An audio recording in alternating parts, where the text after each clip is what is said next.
فأنا ناصح لإخواني بالصدع بالحق تبيض وجوههم. السكوت في مسألة الحزبية يضرها، فاصدع بما تؤمر وأعرض عن المشركين. سلامي على دماج ورجالها والشيخ يحيى ودار العلم يا سعد بانيها. Bismillahirrahmanirrahim. Udzur bil jahal itu sesuai namanya, yaitu ketika dia masih jahil, orang awam atau orang baru ngaji, atau dia tidak tahu apa-apa, sekedar ikut, percaya kepada orang yang dianggap berilmu, dia asal ikut sehingga jatuh ke dalam kekufuran atau kesyirikan, seperti yang dicontohkan oleh para a'immah yang ana nukilkan kalamnya di dalam kitab yang baru itu, yaitu mereka tak tahu bahwasanya doa pada selain Allah itu syirik, sementara ulama yang mereka anggap ulama ternyata mengatakan ini boleh, tidak mengapa, ini tawassul, ini cinta pada wali. Nah, yang seperti inilah yang mendapatkan udzur, dijelaskan oleh para ulama tadi, sehinggalah dijelaskan kepada mereka kebenaran. Selama belum ditegakkan hujjah pada mereka, maka udzur itu ada. Karena mereka belum tahu, tapi setelah ditegakkan hujjah, diberitahu dalil-dalilnya, diterangkan, tapi ternyata mereka demi memenangkan tokoh-tokoh besar mereka membelakangi dalil, mereka membelakangi hujjah, maka yang seperti ini tidak mendapatkan udzur. Makanya para ulama mengatakan, ada yang taklidnya mendapatkan udzur, ada yang taklidnya tidak mendapatkan udzur. Yang mendapatkan udzur adalah dia mengikor ulama besar dalam keadaan dia tak tahu ini keliru, dan tidak ada yang menjelaskan.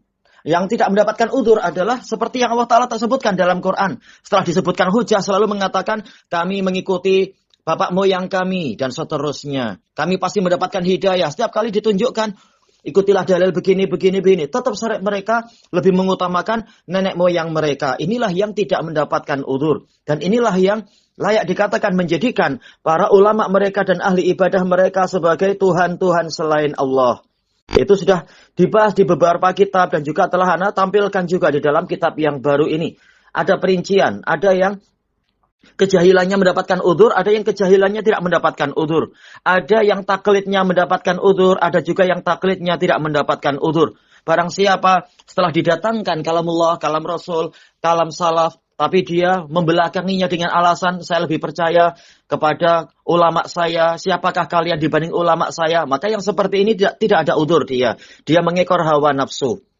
Maka yang seperti ini tidak ada udzur, dia adalah pengekor hawa nafsu. Karena diwajibkan ketika datang hujjah, datang dalil, wajib mengikuti hujjah dan dalil tadi. Bukan sekedar mengikuti perasaan atau hasil akal atau hasil kias dari tokoh-tokoh besar. Tayyib, karena kita diwajibkan taat pada Allah dan Rasul, bukan malah menaati orang yang ternyata terbukti ra'yunya kalah dengan hujjah. Itulah yang benar. Adapun yang selalu menggunakan taklid sebagai tempat berselindung, tempat bersembunyi, maka ini sudah dilawan oleh para a'immah, sudah dibantah oleh Imam Al-Muzani, sebagaimana yang diriwayatkan oleh Khatib Al-Baghdadi di dalam Al-Faqih wal Mutafaqih. Demikian pula Khatib Al-Baghdadi membantah orang-orang yang mengucapkan macam itu. Demikian pula telah dibantah oleh Imam Ibnu Abdul Bar di dalam Jami' Bayanil Ilm wa Fadlih. Dan juga telah dibantah oleh Imam Abu Syamah Ad-Dimashqi di dalam kitab Mukhtasarul Mu'ammal. Juga dibantah Syekhul Islam dalam Majmu'ul Fatawa. Dibantah oleh Imam Ibnul Qayyim dalam I'lamul Muwaqqi'in. Dan juga di dalam kitab Risalah Tabukiyah. Dan seterusnya.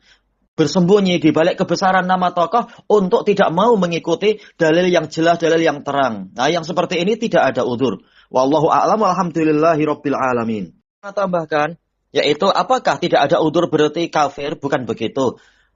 Tapi apa? Yang tidak ada udzur, dia tercela. Mungkin kafir, mungkin dikatakan musyrik, mungkin dikatakan mubtadi', mungkin dikatakan fasik. Sesuai dengan kadarnya, sesuai dengan permasalahannya, dan sesuai dengan kadar penyimpangannya.